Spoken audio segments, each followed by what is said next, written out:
Good morning students, कैसे आप सब। मेरे यूट्यूब चैनल एजुकेशन सदगुरु में आपका स्वागत है। मेरा नाम है दिनकर। जैसे कि हम इंडियन पॉलिटी की सीरीज पढ़ा रहे हैं अपने एजुकेशन सदगुरु के यूट्यूब चैनल पे।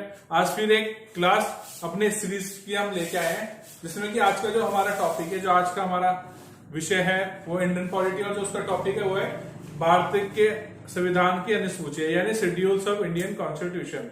तो इंडियन कॉन्स्टिट्यूशन के आज हम शेड्यूल्स पढ़ेंगे। क्या क्या शेड्यूल्स हैं, तो जैसे कि आपको पता है कि हमने जो हमारा जो पहला बेसिक लेक्चर हुआ था उसमें मैंने आपको बताया था कि जब संविधान लागू हुआ था, जब कॉन्स्टिट्यूएंट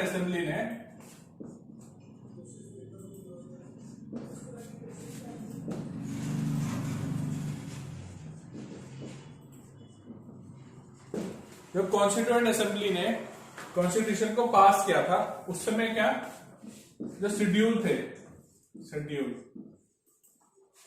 कितने थे? 8 शेड्यूल थे। और करंटली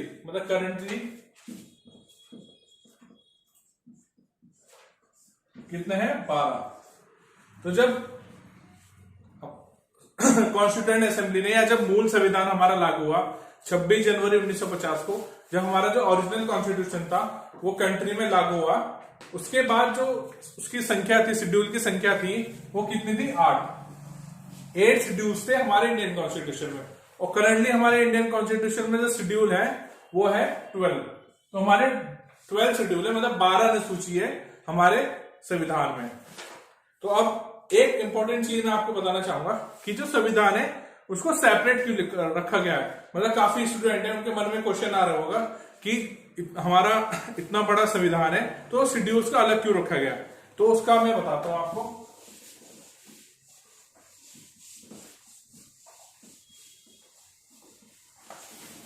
जब 1950 में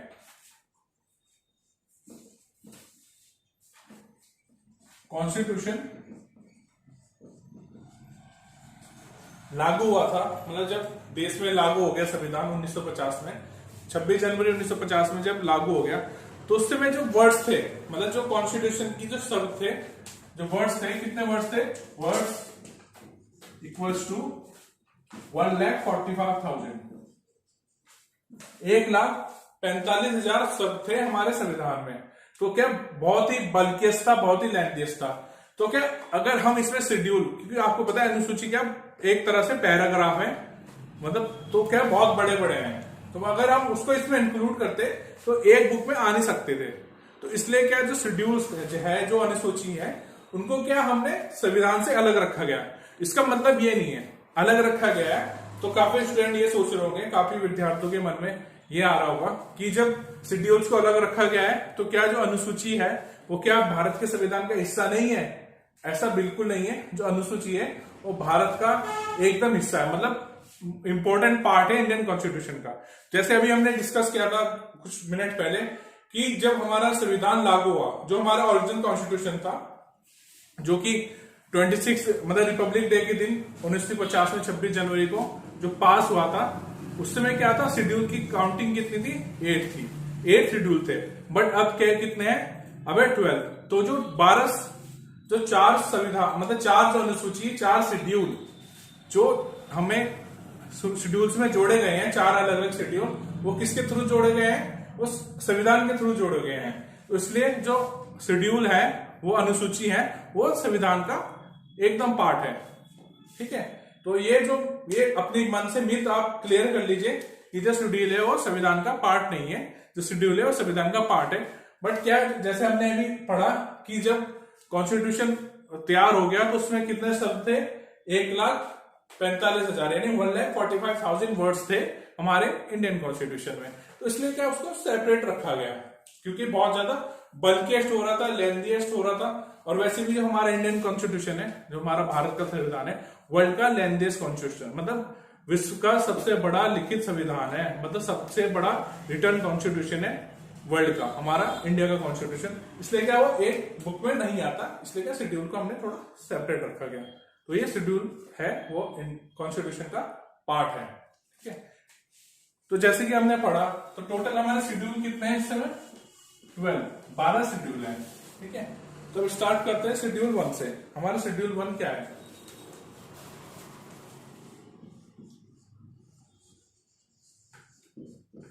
शेड्यूल 1 अनुसूची। हम शेड्यूल को अनुसूची बोलते हैं। अनुसूची 1 में क्या क्या दिया हुआ है? तो जो स्टूडेंट अपना टॉपिक शुरू करने से पहले जो स्टूडेंट हमारे वीडियो को देखेंगे, मैं उनको कहना चाहूंगा जिसने हमारा चैनल सब्सक्राइब नहीं किया है वो ज्यादा से ज्यादा हमारे चैनल को सब्सक्राइब कीजिए।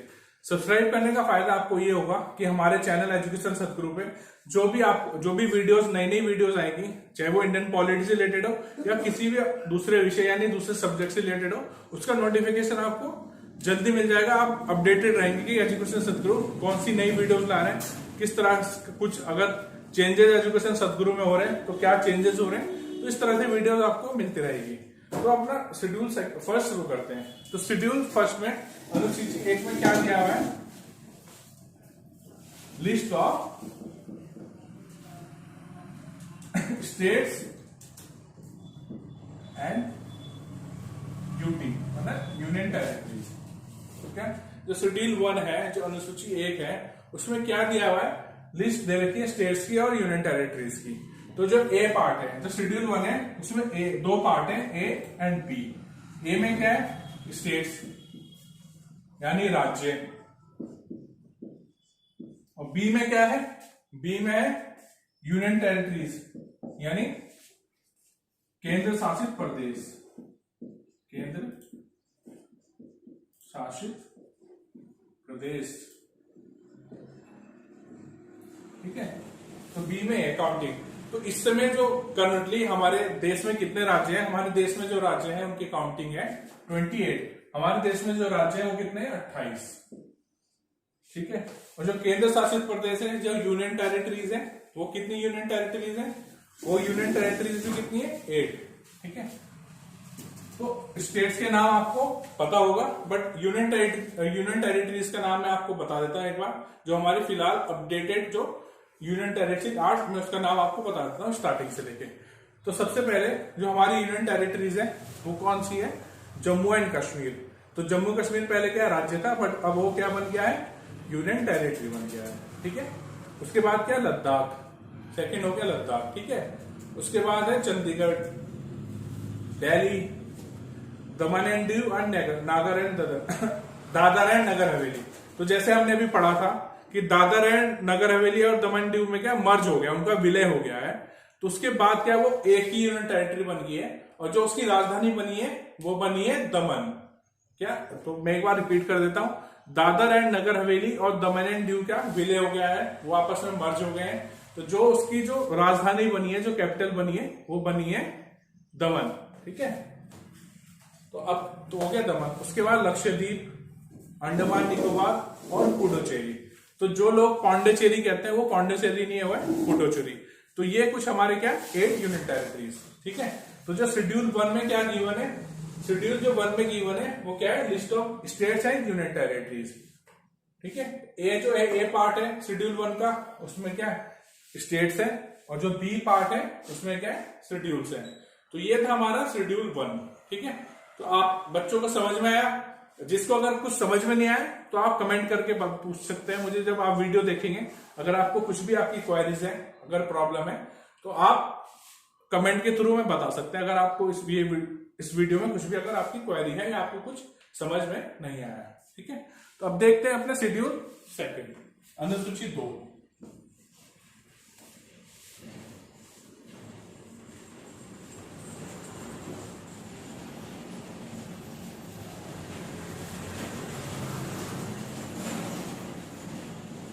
अब है शेड्यूल 2।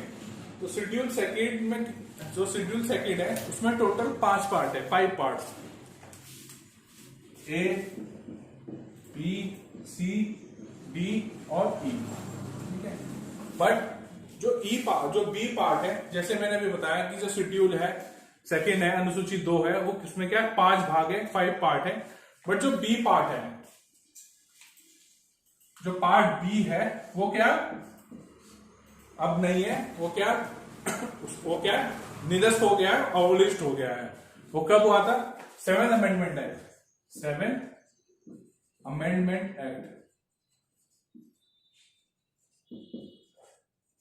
1956 यानी 7वां संशोधन।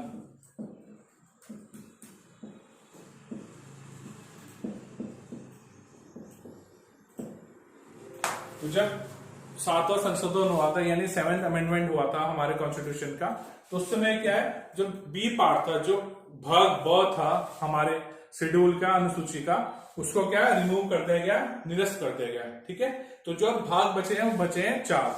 तो अब उन 4 भाग के बारे में हम डिटेल में पढ़ते हैं कि उन जो 4 पार्ट्स हैं शेड्यूल के, उसमें क्या क्या चीज गिवन है। ठीक है, तो अब देखते हैं, तो यहां तक आपको समझ में आया।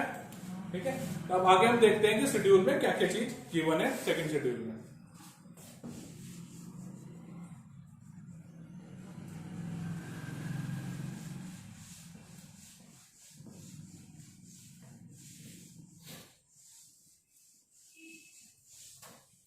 जो हमारा पार्ट ए है, पार्ट ए भाग अ,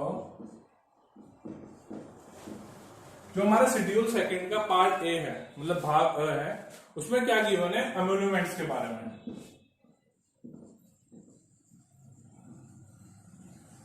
एमोल्यूमेंट्स क्या होते हैं, सुविधा।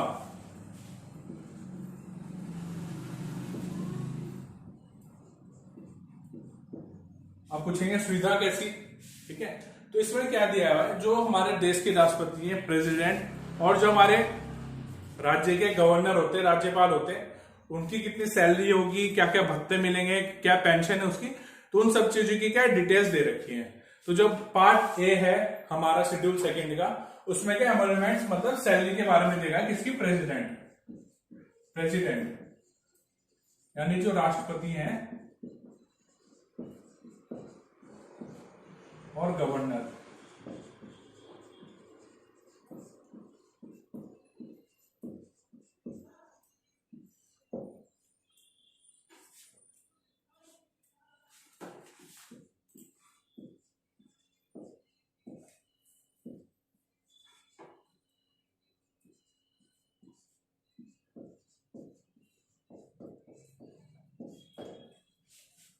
बेसिकली जो हमारा शेड्यूल सेकंड का पार्ट ए है, उसमें क्या वेतन, भत्ते और पेंशन, मतलब क्या उनका वेतन है, क्या सैलरी है, क्या अलाउंसेज है। मतलब भत्ते को हम क्या कहते हैं, अलाउंसेज। तो जो इंग्लिश मीडियम के बच्चे हैं उनको अगर भत्ते का मीनिंग नहीं पता है, तो भत्ते का मीनिंग क्या होता है, अलाउंस। तो वेतन मतलब सैलरी।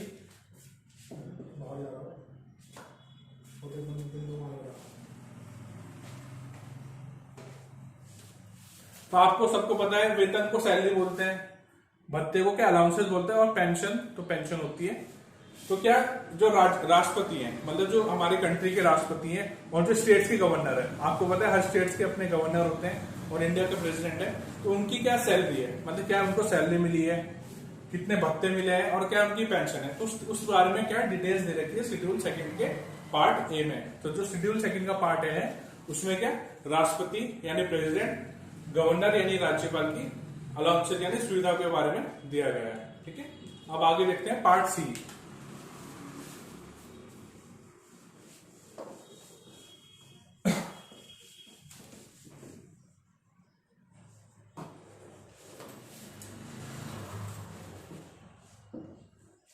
पार्ट सी में क्या दिया गया है, पार्ट सी में जिसके बारे में दिया गया है वो है, जैसे आपको पता है कि इंडिया का पार्लियामेंट है, जो भारत का संसद है, उसके क्या 2 पार्ट हैं। यानी जो भारत का संसद है वैसे तो 3 चीज से बनाया गया है, उसमें राष्ट्रपति भी है, लोकसभा है और राज्यसभा है। तो हमने राष्ट्रपति भी डिस्कस करा, तो जो वो क्या है, लोकसभा और राज्यसभा, लोकसभा और राज्यसभा। ठीक है, और ऐसी स्टेट्स में जो स्टेट होती हैं, राज्य होते हैं, उसमें क्या होते हैं, लेजिस्लेटिव असेंबली और लेजिस्लेटिव काउंसिल। ठीक है, यानी विधानसभा और विधान परिषद। मतलब सब स्टेट्स में विधान परिषद नहीं है, वो 5 स्टेट्स है, वो हमने अपनी पहली क्लासेस में पढ़ा था। आप वहां पे वो वीडियो देख लीजिए, आपको पता चल जाएगी कौन कौन सी ऐसी स्टेट्स है जिसमें क्या विधान परिषद है। ठीक है, तो जैसे कि हमारे संसद में 2 हाउसेज है, एक है लोकसभा, एक है राज्यसभा, और ये स्टेट में कुछ स्टेट में लेजिस्लेटिव काउंसिल यानी विधान परिषद होती है, बट ज्यादातर स्टेट में क्या है, लेजिस्लेटिव असेंबली यानी विधानसभा। तो इनके क्या अध्यक्ष होते हैं, स्पीकर होते हैं, स्पीकर, उनको क्या कहते हैं हम, अध्यक्ष। ठीक है। और राज्यसभा, जैसे राज्यसभा होती है उसमें क्या होता है, चेयरमैन यानी सभापति को, तो उनको क्या कहते हैं हिंदी में, सभापति, चेयरमैन, सभापति।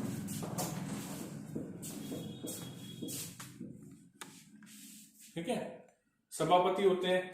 और ऐसे ही जो वाइस चेयरमैन, वाइस स्पीकर होते हैं, तो इसमें क्या वाइस हो जाते हैं इनके जो वाइस। ठीक है, इसमें वाइस चेयरमैन। ठीक है, तो जैसे स्पीकर हो गए तो वाइस स्पीकर हो गए, चेयरमैन हो गए तो वाइस चेयरमैन हो गए, मतलब जो उनके असिस्टेंट होते हैं। तो क्या इसमें, और जो जैसे कि ये है लोकसभा, सॉरी लेजिस्लेटिव असेंबली है यानी विधानसभा है, इसमें भी स्पीकर होते हैं, अध्यक्ष। ठीक है, और इसमें भी क्या चेयरमैन होते हैं, सभापति।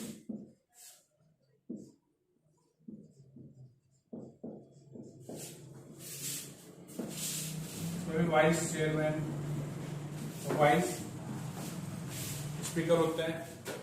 ठीक है, उपाध्यक्ष मतलब लोकसभा में उपाध्यक्ष हो जाते हैं, और जो उसमें क्या उपसभापति हो जाते हैं राज्यसभा में। ऐसी जो विधानसभा है उसमें क्या, तो जैसे लेजिस्लेटिव असेंबली अध्यक्ष होते हैं, उसमें भी स्टेट में उपाध्यक्ष होते हैं, ऐसी सभापति होते हैं, उपसभापति होते हैं। तो ये सब क्या हमारे क्या शेड्यूल सेकंड के सी पार्ट में गिवन है। इसमें क्या है, जैसे हमने अभी ए पार्ट पढ़ा, उसमें क्या सैलरी के बारे में, अलाउंसेस के बारे में, तो उनकी भी सैलरी के बारे में समझ जाएगा क्या उनकी सैलरी होगी, मतलब क्या क्या सैलरी होगी, क्या क्या उनके भत्ते होंगे, क्या क्या पेंशन होगी। तो पार्ट सी में क्या हमने उस चीज के बारे में दिया हुआ है। ठीक है, अब देखते हैं हम अपना पार्ट डी।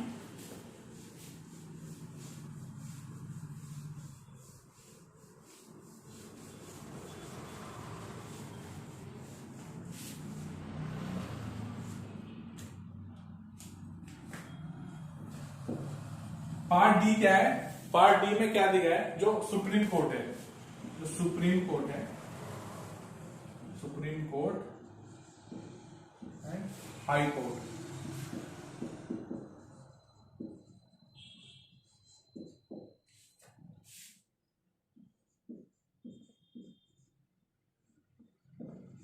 सर्वोच्च न्यायालय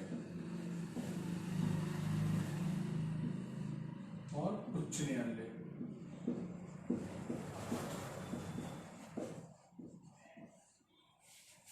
तो सुप्रीम कोर्ट और हाई कोर्ट के बारे में आपने सुना होगा। जो हमारे स्टेट का जो अपेक्स कोर्ट है, सबसे बड़ा कोर्ट है, वो सुप्रीम कोर्ट है। और जो हमारे 28 स्टेट्स है, हर स्टेट में जो उच्च न्यायालय होते हैं वो होते हैं हाई कोर्ट्स। ठीक है, तो इनके जजेस, जजेस मतलब न्यायाधीश, जो जजेस होते हैं, जो न्यायाधीश होते हैं, इनके अलाउंसेस के बारे में, इनके सैलरी, जो जजेस हैं उनकी सैलरी, अलाउंसेस और पेंशन। तो क्या क्या इनके अलाउंसेस है, क्या सैलरी है, इन सब चीजों के बारे में क्या हमारे शेड्यूल सेकंड के डी पार्ट में गिवन है। तो ये हमारा डी पार्ट क्या है, जो सुप्रीम कोर्ट है उनके जजेस हो गए, हाई कोर्ट के जजेस हो गए, तो उनकी क्या सैलरी होगी, मतलब किस तरह से उनकी सैलरी होगी, क्या सैलरी होगी, क्या उनके भत्ते या अलाउंसेस होंगे, क्या पेंशन होगी। तो उस तरह जो फैसिलिटीज है वो हमारे डी पार्ट में गिवन है, मतलब किस तरह की फैसिलिटीज उनको मिलती है, सुविधा मिलती है। ठीक है, अब देखते हैं ई पार्ट। जैसे हमने डिस्कस करा था कि जो शेड्यूल सेकंड है उसमें क्या 5 पार्ट है, 5 पार्ट्स हैं।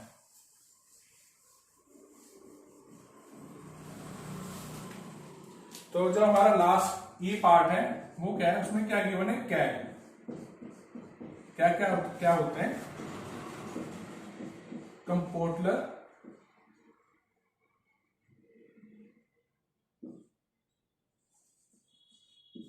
Auditor general of India.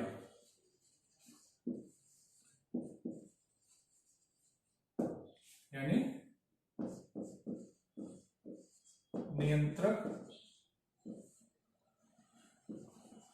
महालेखा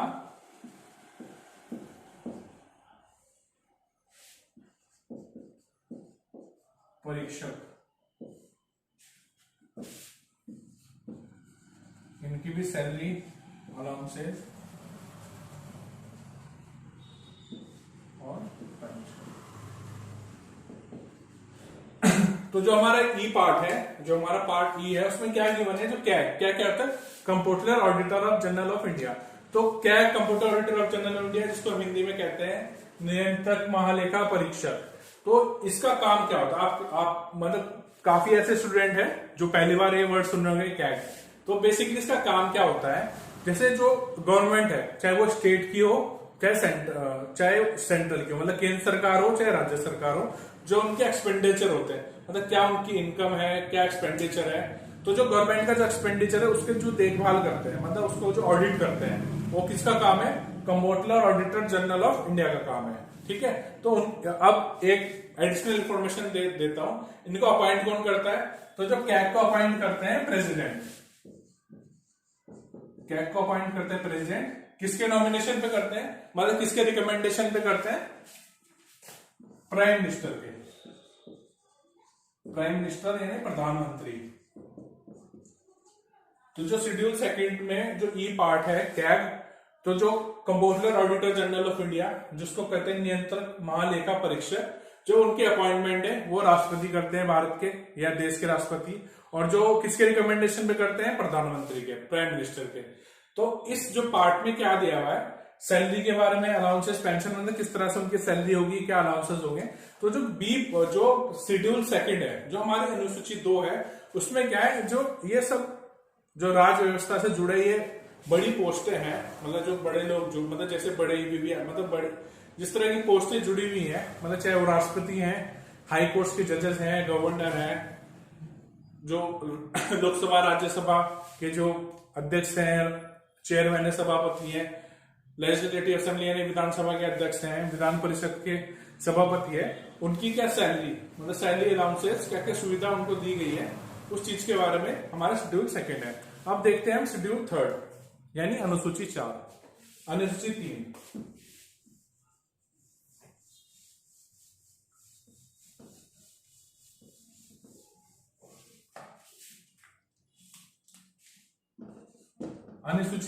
अनुसूची 3 में क्या दिया गया है, ओथ के बारे में, ओथ मतलब शपथ के बारे में, ओथ और एफर्मेशन।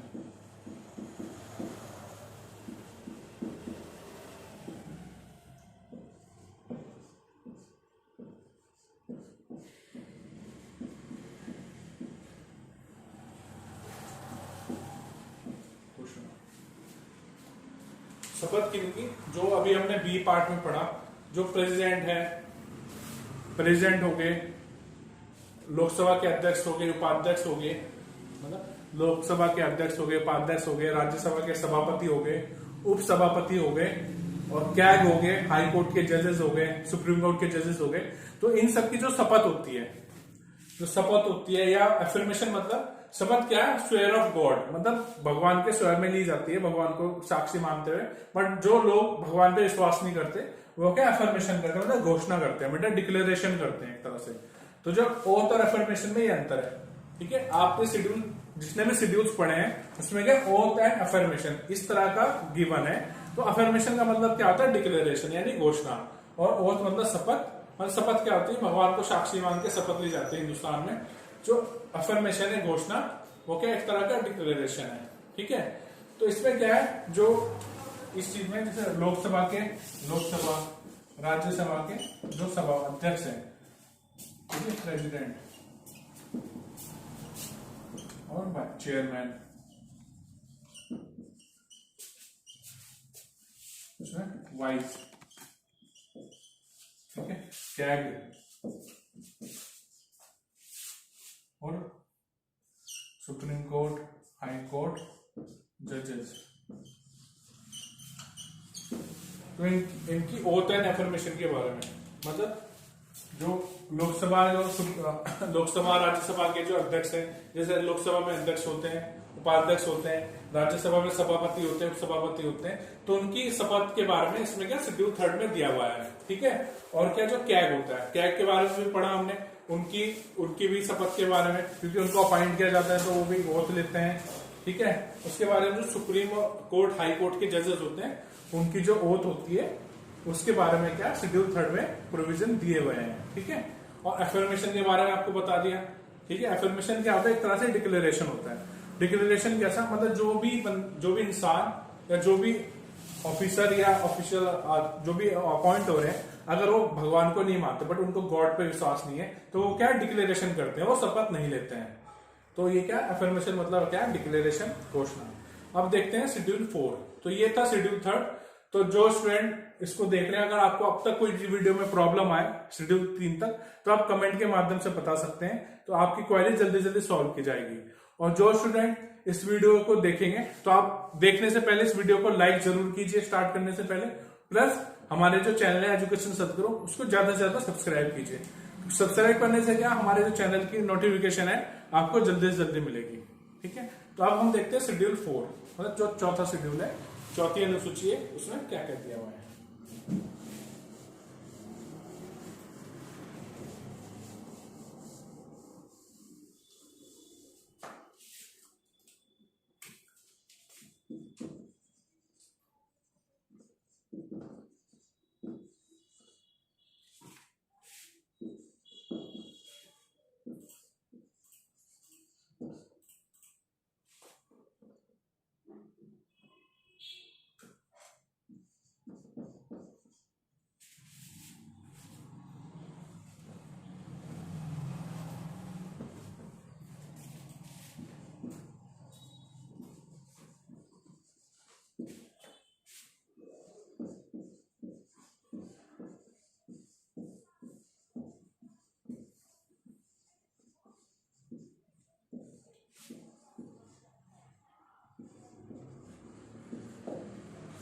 तो जो हमारा शेड्यूल 4 है, यानी अनुसूची 4, जो हमारी अनुसूची 4 है,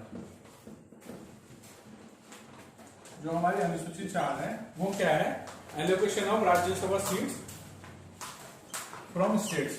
मतलब जो स्टेट्स हैं, जो जैसे हमारे 28 राज्य हैं, उनमें से कितने क्या राज्यसभा सीट्स के क्या एलोकेशन है, कितनी सीट्स हर राज्य को दी हुई है, तो उसके बारे में शेड्यूल 4 में दिया गया है।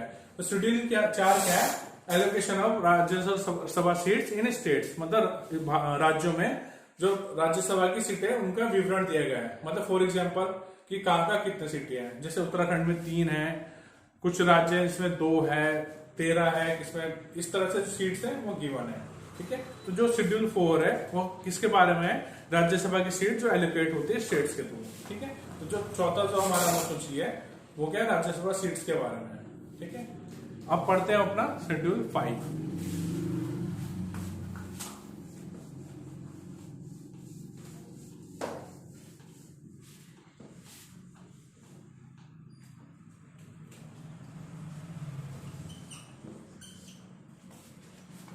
शेड्यूल 5, तो जो अनुसूची 5 है उसमें क्या है, उसमें दिया गया है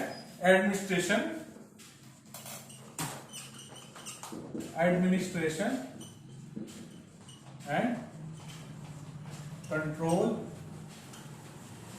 ऑफ शेड्यूल एरिया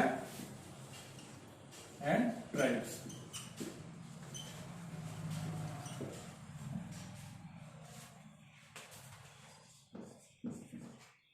अनुसूचित क्षेत्र एवं जनजाति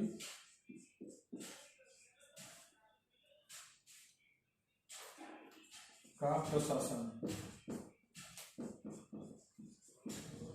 व नियंत्रण।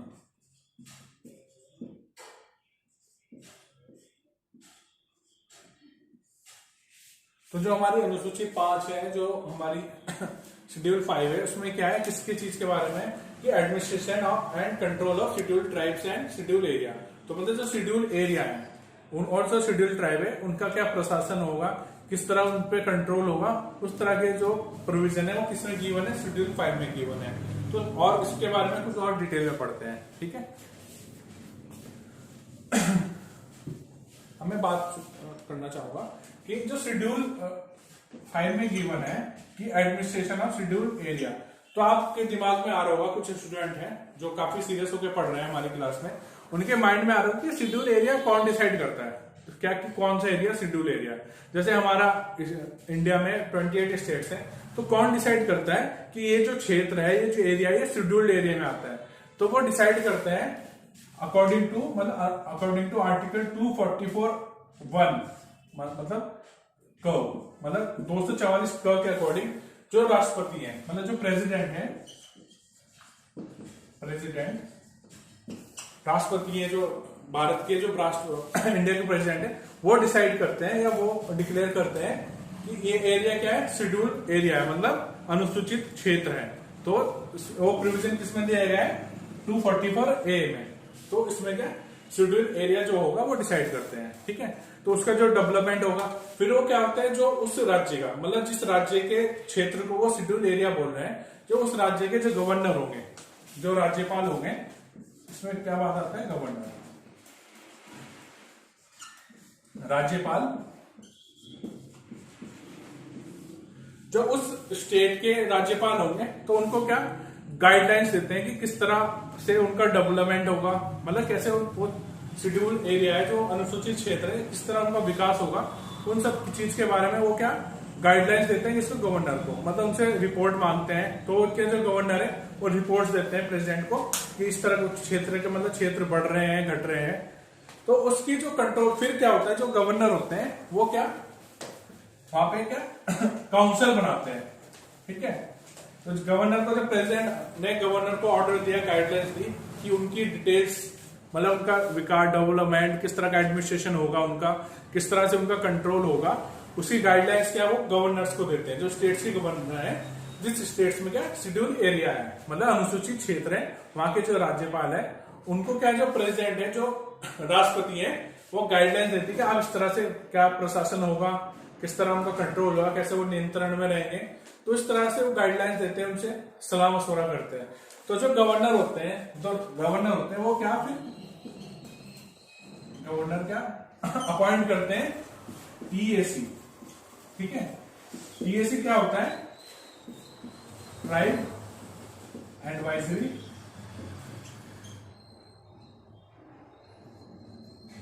काउंसिल, ठीक है। तो क्या टीएसी अपॉइंट करते हैं, क्या ट्राइब एडवाइजरी काउंसिल।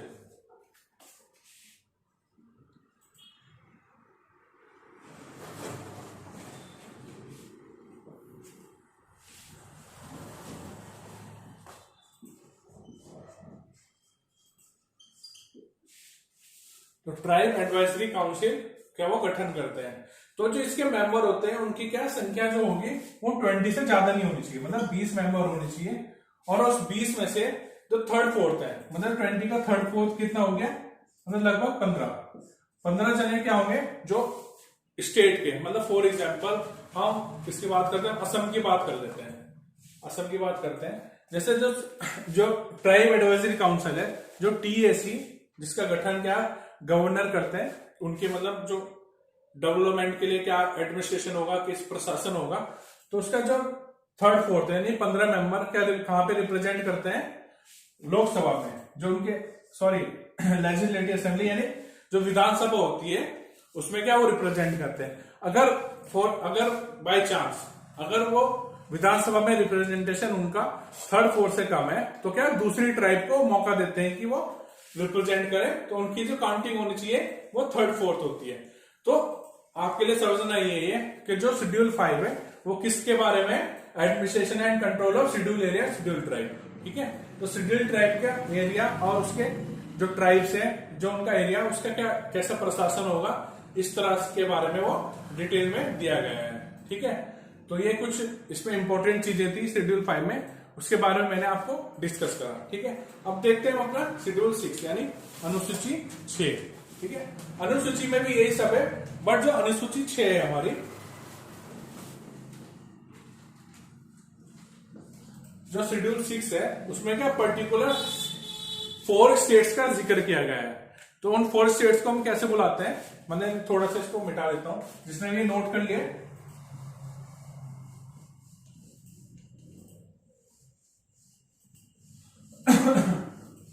तो क्या जो हमारा शेड्यूल 5 था उसमें क्या शेड्यूल एरिया के बारे में, शेड्यूल ट्राइब्स, मतलब जो जो भी शेड्यूल ट्राइब्स है। बट जो 6 है वो क्या 5 के जैसा ही है, मतलब शेड्यूल 6 है वो शेड्यूल 5 के जैसा ही है। इसमें क्या दिया हुआ है, इसमें दिया गया है कि जो असम है, असम, मेघालय, त्रिपुरा और मिजोरम, तो ये 4 स्टेट्स हैं जिनके क्या शेड्यूल एरिया के एडमिनिस्ट्रेशन और कंट्रोल के बारे में दिया गया है। जो भी हमने शेड्यूल 5 में पढ़ा, यहाँ पे भी टीएसी की अपॉइंटमेंट होती है, उनको अपॉइंट किया जाता है, फिर जो गवर्नर होते हैं वो उनसे क्या डिस्कशन करते हैं, उनसे रिपोर्ट लेते हैं, वही रिपोर्ट क्या वो प्रेसिडेंट को देते हैं। ठीक है, तो इसमें जो बेसिकली वो 4 स्टेट्स के एडमिनिस्ट्रेशन के बारे में, शेड्यूल एरिया के बारे में दिया गया है। ठीक है, तो इसमें क्या, तो हम इसको क्या ट्रिक याद करें, मतलब इसको जो शेड्यूल है, शेड्यूल 6 है यानी कि अनुसूची 6 है, इसको क्या याद करने का एक ट्रिक है, इसको क्या AM, जैसे कि होगा AMTM। ठीक है, तो एक एग्जांपल के तौर पर बता दो, अगर क्वेश्चन आया कि उस जो अनुसूची 6 है उसमें कौन कौन से राज्यों का जिक्र है, मतलब इस तरह का क्वेश्चन आपके पास आया, आप कोई भी एग्जाम दे रहे हैं उसमें क्वेश्चन आया कि जो अनुसूची 6 है उसमें कौन कौन से राज्यों का जिक्र है। ठीक है, तो आप इजिली बता सकते हैं, आपने ध्यान कर रखा है यार, सर ने बताया था एजुकेशन सदगुरु में हम पढ़ रहे थे कि AMTM यानी असम, मेघालय, त्रिपुरा और मिजोरम। तो दिमाग में आपके हो रहेगा कि AMTM के बारे में, तो AM से हो गया असम, M से हो गया मेघालय, T से हो गया त्रिपुरा और M से हो गया फिर मिजोरम। तो आपके दिमाग में वही रहेगा, हाँ यार सर ने बताया था, वो दिनकर सर एजुकेशन सदगुरु में पढ़ा रहे थे, उन्होंने पढ़ाया था कि जो ये शेड्यूल 6 है उसमें AMTM का जिक्र है, माना जाता A मतलब असम, M मतलब मेघालय, T मतलब त्रिपुरा और M मतलब मिजोरम। तो 4 ऑप्शन होंगे आपके पास, इजिली आप उसमें बता सकते हैं, तो आपका आंसर बिल्कुल सही हो जाएगा अगर आप AMTM से याद करेंगे। तो जो शेड्यूल 6 को याद करने का सही तरीका है वो क्या AMTM ही है, मतलब इससे आप याद कर सकते हैं। क्योंकि देखो डिटेल में आप शेड्यूल जो 5 ने पढ़ा उसमें हम सब पढ़ लेते कि भाई शेड्यूल एरिया के बारे में और शेड्यूल ट्राइब के बारे में क्या क्या प्रोविजन है, वो हमने पढ़ लिया शेड्यूल 5 में यानी अनुसूची 5 में। बट जो अनुसूची 6 है ये पर्टिकुलर इन 4 राज्यों के बारे में, इन 4 स्टेट्स के बारे में। ठीक है, तो अब इनको याद करने का तरीका यही है AMTM। ठीक है, तो अब बढ़ते हैं आगे। अगर यहां तक आपको शेड्यूल 6 तक किसी को समझ में नहीं आया तो आप कमेंट के माध्यम से बता सकते हैं। ठीक है, अब तो हम देखते हैं शेड्यूल 7।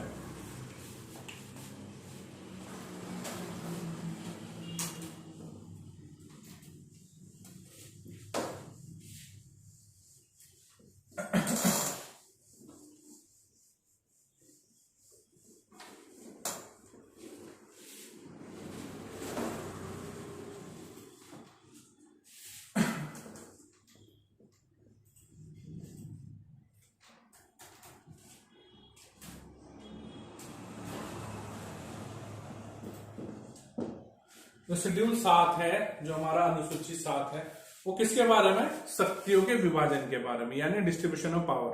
हमने जैसे कल हम स्रोत पढ़ रहे थे, हमने शेड्यूल पढ़े कल, उसमें क्या बात की हमने कि क्या क्या स्रोत थे हमारे। तो हमने जब हम गवर्नमेंट ऑफ इंडिया एक्ट 1935 यानी जो भारत शासन का जो अधिनियम था 1935 का, उसमें क्या जब उसके जो चीजें पढ़ रहे थे, क्या क्या चीजें हमने उससे ली, तो सबसे पहले हमने क्या पढ़ा था, फेडरल स्ट्रक्चर।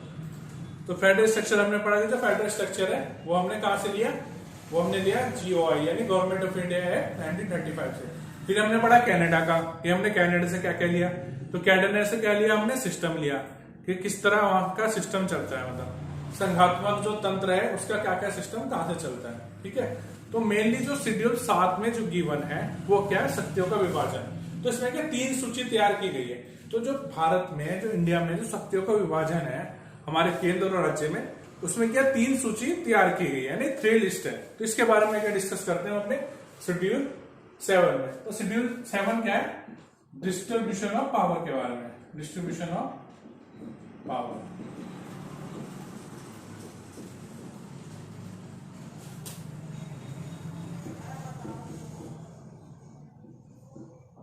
शक्तियों का विभाजन।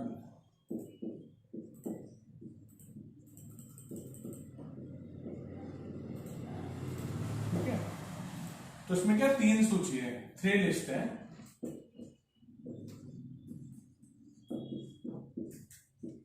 सूची कौन कौन सी वो 3 लिस्ट है? वो है सबसे पहली है स्टेट लिस्ट, यानी राज्य सूची। ओके, उसके बाद है सेंट्रल लिस्ट, यानी केंद्र सूची।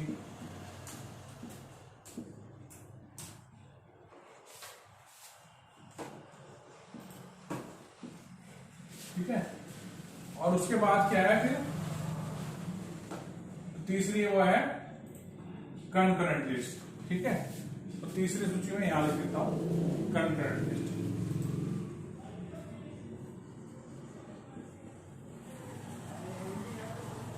यानी सम्मति सूची।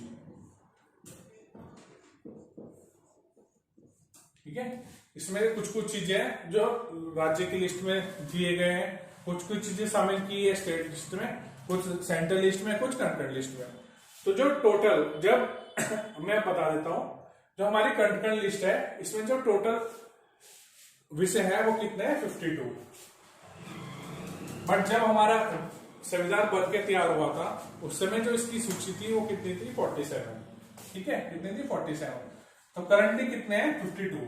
ठीक है, जो स्टेट है उसके कितने सब्जेक्ट हैं? उसके सब्जेक्ट हैं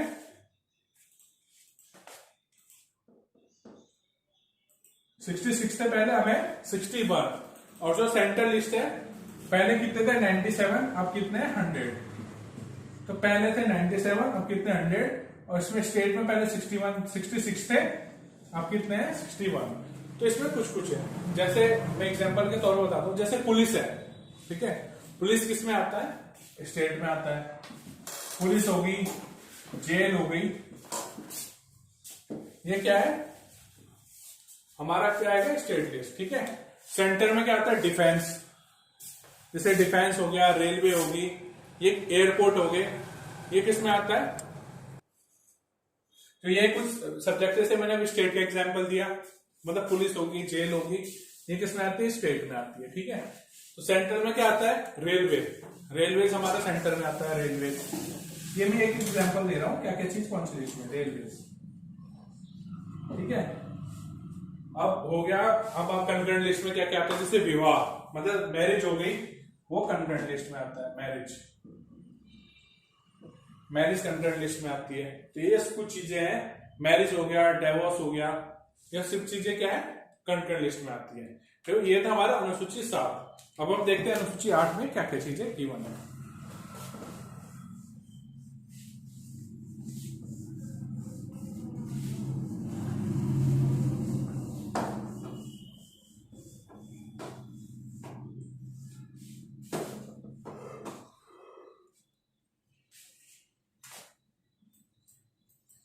जो हमारी अनुसूची 8 है, यानी जो शेड्यूल 8 है, वो किसके बारे में है?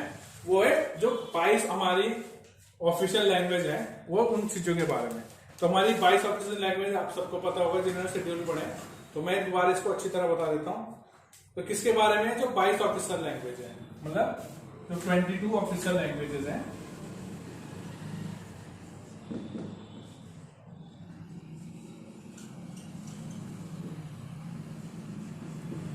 लैंग्वेज को क्या कहते हैं? भाषा। ठीक है, तो जो हमारा 22 जो ऑफिशियल भाषाएं हैं उनके बारे में विवरण है दिया गया है। ठीक है, तो जब ये शेड्यूल बन के तैयार हुआ था उस समय जो लैंग्वेज की काउंटिंग थी, मतलब जब 1950 में कॉन्स्टिट्यूशन लागू हुआ था उस समय कितनी लैंग्वेज थी? 40 लैंग्वेजेस थी। ठीक है, तो क्या फिर उसके बाद क्या अलग अलग समय पे क्या हुआ? अलग अलग समय पे अमेंडमेंट होते गए, संशोधन होते गए, तो क्या लैंग्वेजेस जुड़ती गई। तो सबसे पहले क्या जब 21वां संशोधन हुआ, 21वां संशोधन 21st अमेंडमेंट है,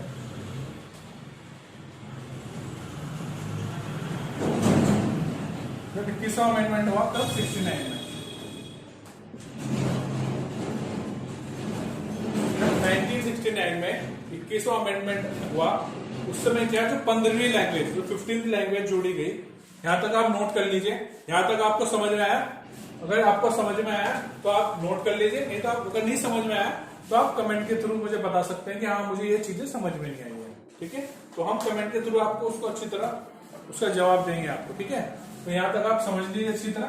तो जब 21वां संशोधन हुआ उसमें क्या, जैसे हमने भी बताया कि जब संविधान बनके तैयार हुआ था 1950 में, जब लागू हुआ था देश में, तो उस समय क्या 14 लैंग्वेजेस थी, मतलब जो 14 ऐसी भाषाएं थी जिनको क्या अनुसूची 8 में दर्ज किया गया था। मतलब अनुसूची 8 में जो भाषाओं की संख्या थी उस समय कितनी थी, 14 थी, 14 थी। ठीक है, तो उसके बाद क्या हुआ, 21वां संशोधन हुआ।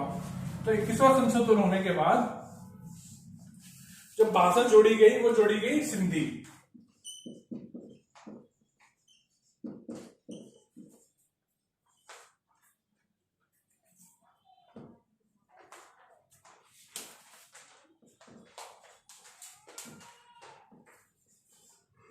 तो भाषा तो 15वीं भाषा जोड़ी गई, 15th लैंग्वेज, वो कौन सी जोड़ी गई, सिंधी जोड़ी गई। यानी सिंधी लैंग्वेज हमारे क्या 15th ऑफिशियल लैंग्वेज बनी। ठीक है, उसके बाद फिर संशोधन हुआ, फिर 71वां संशोधन हुआ 92 में, यानी 1992 में 71st अमेंडमेंट हुआ। ठीक है, 71st अमेंडमेंट हुआ यानी संशोधन हुआ। अमेंडमेंट को संशोधन कहते हैं, आपको पता होगा ये। ठीक है, अमेंडमेंट को आप हम क्या कहते हैं, संशोधन। तो जब 92 में 71वां संशोधन हुआ उस समय क्या 3 लैंग्वेजेस, यानी 3 ऐसी लैंग्वेजेस थी जिनको क्या हमने ऑफिशियल लैंग्वेज में जोड़ा। तो लैंग्वेज कौन कौन सी, पहली थी कोंकणी, कोंकणी, कौन सी थी, कोंकणी, कोंकणी, कोंकणी। ठीक है, दूसरी थी हमारी मणिपुरी,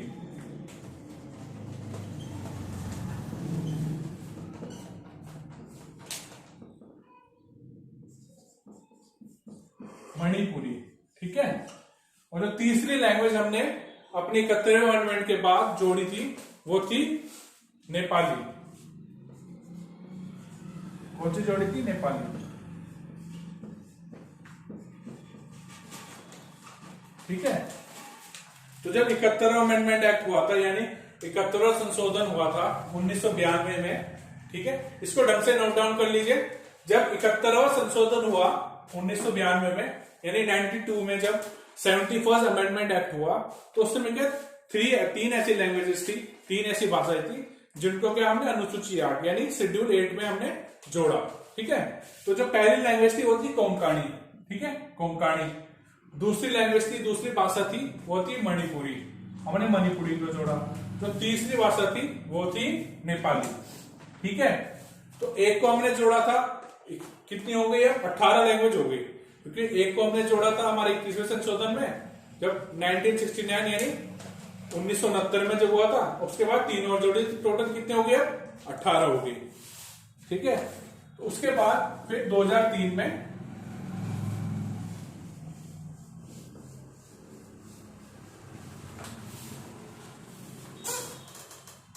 2003 में जब 92nd यानी 92वां संशोधन हुआ,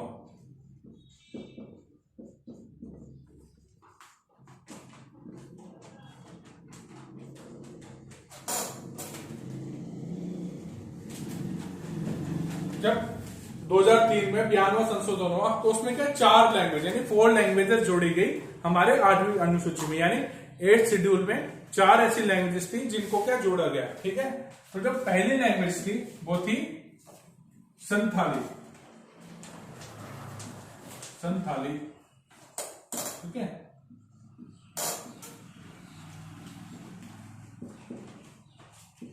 दूसरी थी मैथिली,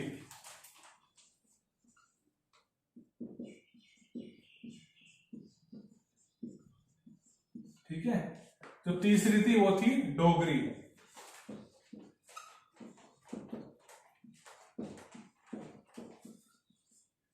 तो जो चौथी थी वो थी बोडो।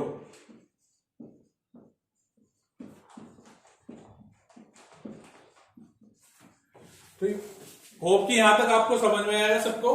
तो मैं एक बार रिपीट कर देता हूं और ठीक है। तो जब 92वां संशोधन हुआ यानी 92वां अमेंडमेंट एक्ट हुआ, कब हुआ? 2003 में। 2003 में 92वां अमेंडमेंट हुआ था। तो आप इसको ढंग से नोट कर लीजिए। 2003 में 92nd यानी 92वां संशोधन हुआ। उसमें क्या हुआ, जो हमारा 4 लैंग्वेजेस जोड़ी गई। कौन कौन सी जोड़ी गई हमारी 8वीं अनुसूची में? संथाली, मैथिली, डोगरी और बोडो। तो इनको मिला के जो हमारी टोटल लैंग्वेजेस होगी इस संशोधन के बाद, 2003 में जो संशोधन हुआ उसके बाद जो हमारी टोटल लैंग्वेज होगी उनकी संख्या कितनी होगी? 22। तो जो 8वीं अनुसूची है वो 22 ऑफिशियल लैंग्वेजेस के बारे में उसमें दिया गया है। तो ये थी हमारी अनुसूची 8। अब हम देखते हैं अनुसूची 9 के बारे में।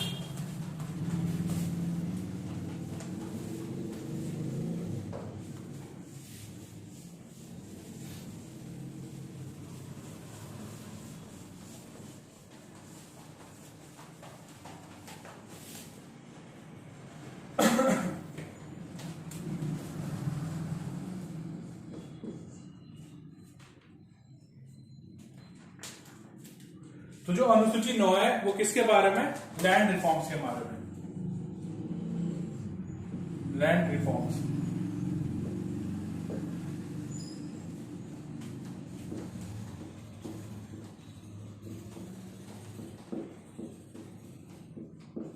भूमि अधिग्रहण के बारे में। तो ये अनुसूची कब जोड़ी गई? ये जो फर्स्ट ये 1952 में फर्स्ट अमेंडमेंट एक्ट हुआ था।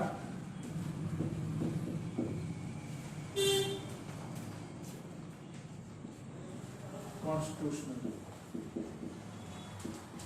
पहला संवैधानिक संशोधन हुआ था 91 में, ठीक है। पहला कॉन्स्टिट्यूशनल अमेंडमेंट एक्ट हुआ 92 में। तो ये जो अनुसूची जोड़ी गई थी, जैसे आपने जिक्र किया था अभी, जो ओरिजिनल कॉन्स्टिट्यूशन था उसमें उसकी कितने शेड्यूल थे? 8 शेड्यूल थे। तो जो 9वीं अनुसूची जोड़ी गई वो क्या? पहला जो कॉन्स्टिट्यूशनल अमेंडमेंट एक्ट हुआ था उसके थ्रू जोड़ी गई। मतलब कॉन्स्टिट्यूशनल अमेंडमेंट था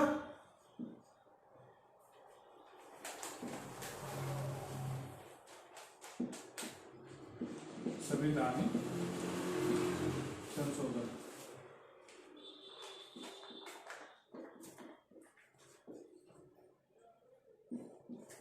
ठीक है। तो इसमें क्या था?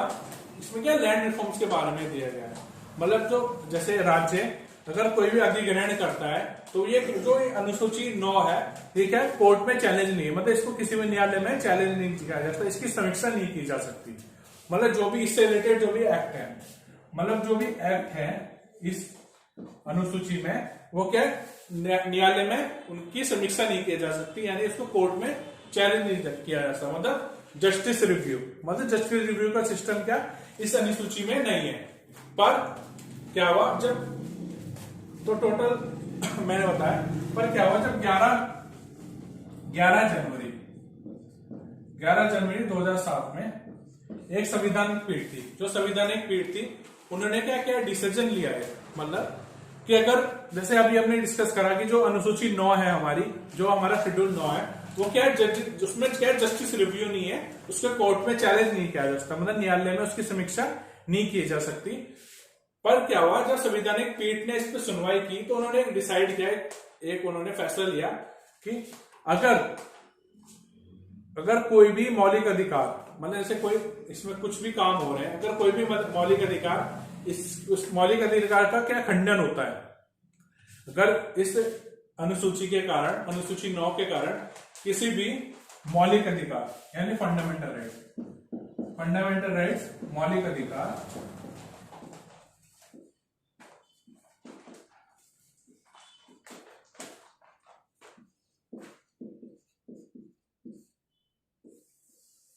किसी भी मौलिक अधिकार का अगर खंडन होता है तो क्या इसकी समीक्षा क्या हाई कोर्ट कर सकता है। मतलब पहले तो ये था कि कोर्ट में चैलेंज नहीं हो सकता, मगर अगर इस लैंड रिफॉर्म के कारण अगर कोई भी मौलिक अधिकार का खंडन होता है तो क्या इसको कोर्ट में चैलेंज किया जाता है, मतलब हाई कोर्ट है जो उच्च न्यायालय है, हाई कोर्ट, जो हाई कोर्ट है उच्च न्यायालय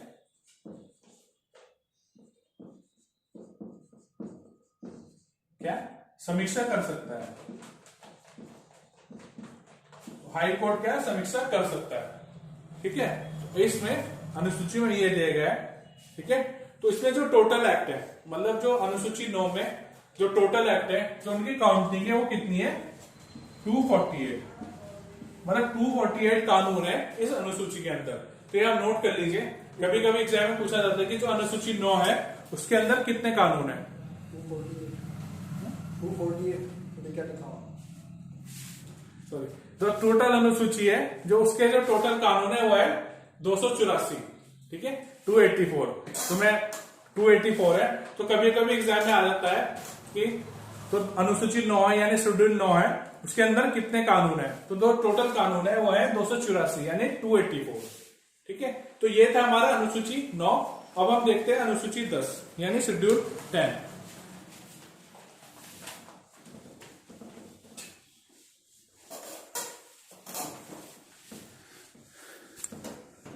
तो अगला हमारा शेड्यूल है वो शेड्यूल 10 यानी अनुसूची 10। इसमें क्या गिवन है, इसमें है एंटी डिफेक्शन लॉ के बारे में, एंटी डिफेक्शन लॉ, मतलब बेसिकली क्या है दल बदल के जितने भी कानून है वो इसमें गिवन है, मतलब जो दल बदल के बारे में क्या प्रक्रिया है वो सब हमारी अनुसूची 10 में गिवन है। तो ये अनुसूची कब जोड़ी, जब 92वां यानी 52वां संशोधन हुआ 1985 में। ठीक है,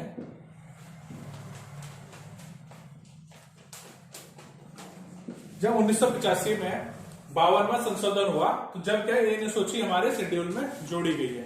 तो इसमें क्या गिवन है, जैसे इसमें क्या दल बदल के बारे में, जैसे फॉर एग्जांपल मैं दे देता हूं, जैसे आप कोई भी पर्टिकुलर पार्टी से बिलोंग करते हैं, आपने क्या उससे इलेक्शन लड़ा, पर क्या आपने इलेक्शन तो लड़ लिया पर क्या आप एक किसी भी सदन में बैठे हैं, फॉर एग्जांपल आप एक विधायक हैं, मतलब एग्जांपल के तौर पे आप विधानसभा में आप बैठे हैं और आपने अपनी पार्टी के खिलाफ अपना वोट दिया, मतलब किसी भी कारणवश, या आपका व्यक्तिगत कारण भी हो सकता है, आपने अपनी पार्टी को सपोर्ट नहीं किया, तो क्या तो उससे क्या फिर आप दल बदल की प्रक्रिया आपके खिलाफ हो सकती है कि आपको निष्कासित किया जा सकता है। तो मतलब इन सब चीजें जो प्रक्रिया है वो हमारे शेड्यूल 10 में गिवन है। ठीक है, तो जो शेड्यूल 10 है वो बेसिकली दल बदल के बारे में। ठीक है, तो हम देखते हैं अपना शेड्यूल 11।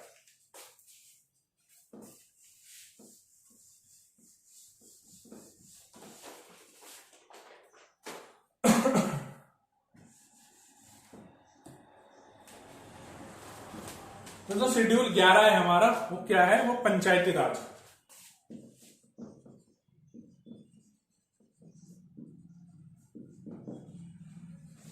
पंचायती राज के बारे में, तो जब 73वां संशोधन हुआ, 73वां कॉन्स्टिट्यूशनल अमेंडमेंट एक्ट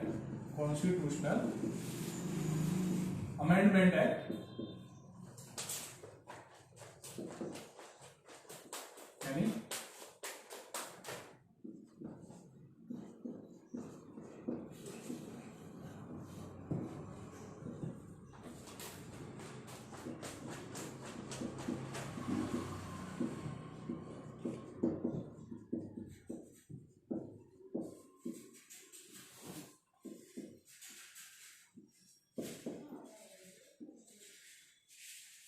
जब 1992 में 73वां संशोधन हुआ तो उसमें क्या पंचायती राज के 29 विषय जोड़े गए, क्या 29 विषय मतलब सब्जेक्ट।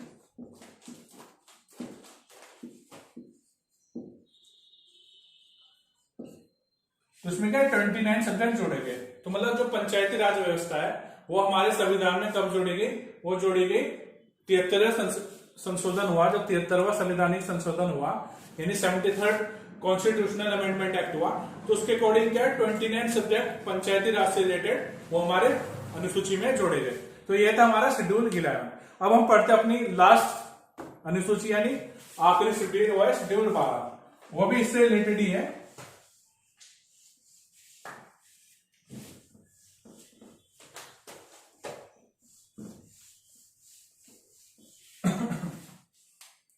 इसमें किसके बारे में? Municipal corporation. Municipal corporation,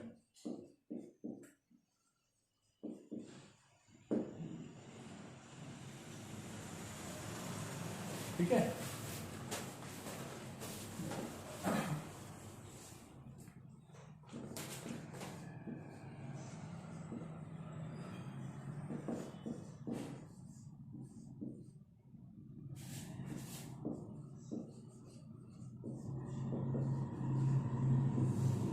municipal corporation के बारे में दिया गया है। तो ये क्या, जब 74th अमेंडमेंट एक्ट हुआ, 74th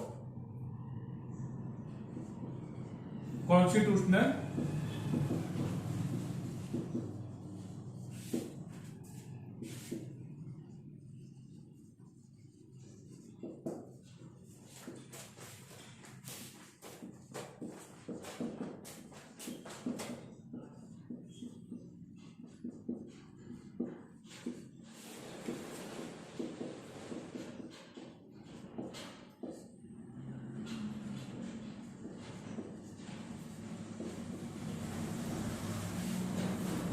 जब 74वां संशोधन हुआ, उसके साथ हमारी 12वीं अनुसूची क्या जोड़ी गई। तो जो 12वीं अनुसूची जोड़ी गई है 74वें संशोधन के साथ संविधानिक संशोधन के तहत जोड़ी गई। इसमें क्या है, जैसे अभी हमने पढ़ा अनुसूची 11 में, जैसे हमने 11 अनुसूची में पढ़ा, उसमें क्या 29 विषय मतलब 29 सब्जेक्ट इसके पंचायत के जोड़े गए हमारे संविधान में। ऐसे ही इसमें 18 सब्जेक्ट गिवन है किसके? Municipal corporation related. तो इसमें क्या 18 सब्जेक्ट के बारे में। तो ये थी हमारी अनुसूची, जो हमने शेड्यूल्स पढ़े, हमने 1 से लेकर 12 तक शेड्यूल पढ़े। उसमें मैंने आपको बताया क्या क्या शेड्यूल में क्या क्या चीज गिवन है, पूरा डिटेल में मैंने समझाया। अगर आपको किसी भी चीज समझ में कुछ भी प्रॉब्लम हुई तो आप कमेंट के थ्रू बताइए। प्लस हमारी वीडियो देखने के साथ साथ आप हमारे चैनल को सब्सक्राइब जरूर कीजिए। तो आप एजुकेशन सदगुरु को ज्यादा से ज्यादा सब्सक्राइब कीजिए, क्योंकि आप सब्सक्राइब करेंगे तो आपको नोटिफिकेशन ज्यादा से ज्यादा मिलेगी। और हमारे फेसबुक पेज से भी जुड़िए। प्लस हमारी जो वेबसाइट है एजुकेशन सदगुरु www.educationsadguru.com, वहां पे जाके आप रजिस्ट्रेशन कीजिए। आपको ज्यादा से ज्यादा डिटेल आपको एजुकेशन सदगुरु के बारे में हमारे वेबसाइट पे मिलेगी। तो जब तक के लिए सुरक्षित रहिए, मास्क जरूर पहने। Thank you. बट जैसे कि आप कुछ स्टूडेंट हमारे चैनल पे नए जुड़े हैं, तो जो हमारे पुराने लेक्चर अब तक हो गए, हमने कुछ 5 लेक्चर अब तक किए हैं, तो सारे 5 के 5 लेक्चर हमारे डिस्क्रिप्शन बॉक्स में आपको मिलेंगे। अगर आप उनको अटेंड नहीं कर पाए, आपने वो वीडियोस नहीं देखी है, तो आप उनको सारी वीडियोस का एक बार देख सकते हैं। तो आप वीडियोस को जरूर देखें और अपनी पढ़ाई अच्छी तरह कीजिए और स्वस्थ रहिए। Thank you.